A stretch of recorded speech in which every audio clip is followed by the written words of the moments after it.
अस्सलाम वालेकुम नाज़रीन, साहिल न्यूज़ सां गॾु आऊं आहियां सारंग सुमरो ऐं तव्हां ॾिसी रहिया आहियो Sahil news TV web channel.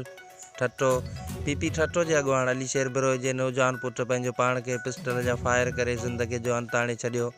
मकली जे रहवासी 30 वरियुनि जे नौजवान सलीम बिरोई घर में पिस्टल सां पाण खे मथे में फायर करे छॾियो। ॻणती जोगी हालत में खेसि सिविल अस्पताल ठट्टो पहुचायो वियो, जिते डॉक्टरनि संदसि फौत थियण जी तस्दीक कई। अवकात करण जो सबबु मालूम न थी सघियो। पीपी अॻुवाण ऐं बिरोई बिरादरी जी मौजूदु शख़्सियत अली शेर बिरोई जे पुट सलीम बिरोई जे फौत थियण जे इतला ते वॾे अंग में बिरोई बिरादरी जा माण्हू अस्पताल पहुची विया। रिपोर्टर यासिर अली जाखरो, साहिल न्यूज़ नेटवर्क, ठट्टो।